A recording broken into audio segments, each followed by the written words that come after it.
Hello. Today we're going to set up a 3D touch with the Fanuc Cobot. I'm going to start my program here by recording the home position. Now I'm going to tell my robot, get ready to start performing the search. I'll press my F1 instruction key and I'll go to an option called Touch Sensor. The first option I'm going to select is my search start. It's asking for a value here. The value is going to be my touch schedule number. So I'm going to key in a 3 for touch schedule number 3 and press enter. Next, I'm going to plug in a position register. I'm going to use position register 15 for this example. What I'm going to do now is get my robot into position for my search. I'm going to start with my Y search. I'm going to bring my robot down in location for my Y. I'm going to record a point there. The first point is going to be a J motion with a fine termination.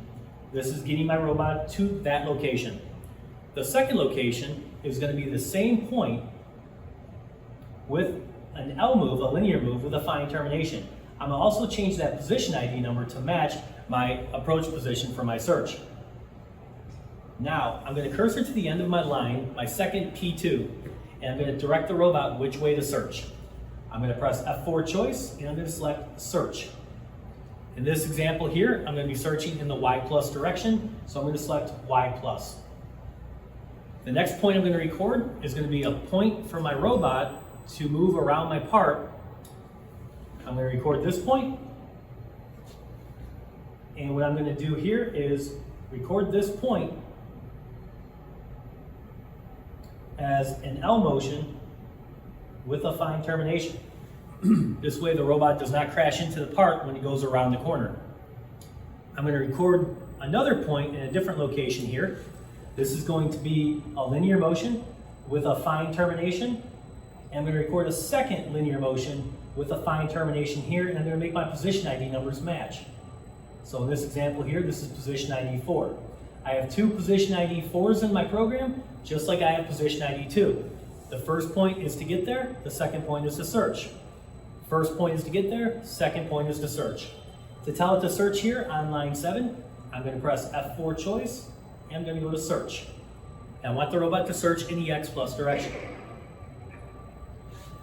Now I'm going to search in my Z direction. I'm going to bring the robot up to a location that's safe, away from my part. I'm going to record that point.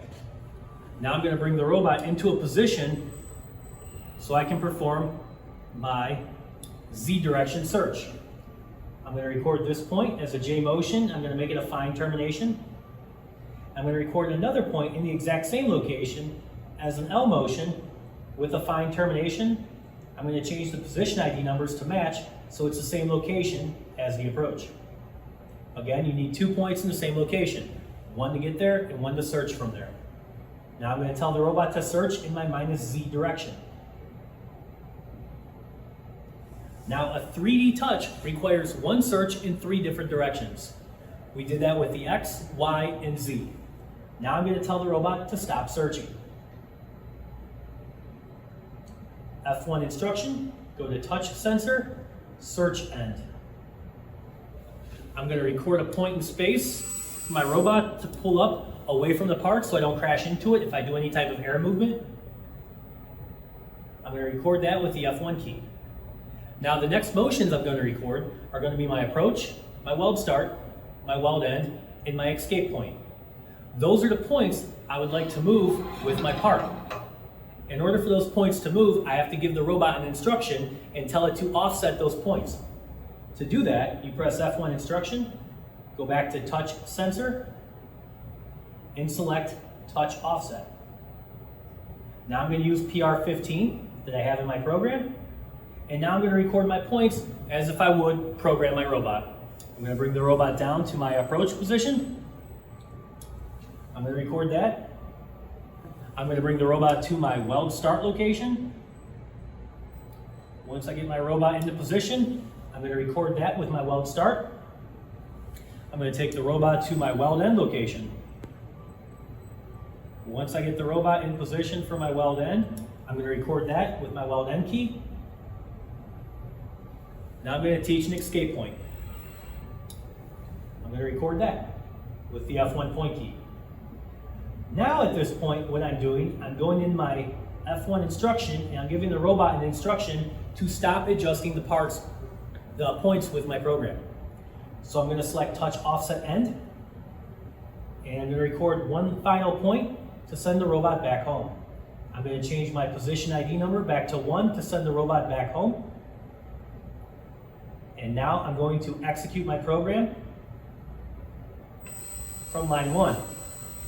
Now the first time I play back my program, I make sure my master flag is turned on. To do that, you go to line 2 in your touch schedule and turn your master flag on. So when you execute your program, the robot comes in, touches the part, it's searching in Y, searching in X, and now it's going to get in position and search in its -Z direction. Now the robot's going to go through the program as if it was taught. My weld start, my weld end, my escape point. What I'm going to do now is go in my touch schedule and turn off my master flag. So I go and turn my master flag to the off position, and I'll run my program one more time. This time I execute the program with the master flag turned off. When the master flag is on, the robot is learning the zero location of the part. When the master flag is turned off, the robot then will apply the offsets to the path. It's very important to teach the zero position of the part first, and then run the program through with the flag off just to make sure the robot accepted it. After we just executed the program with the flag off, what we're going to do now is raise up the part by placing these plates underneath it. And I'm going to run my program again. So the robot's going to search in X and Y, and then it's going to search in Z.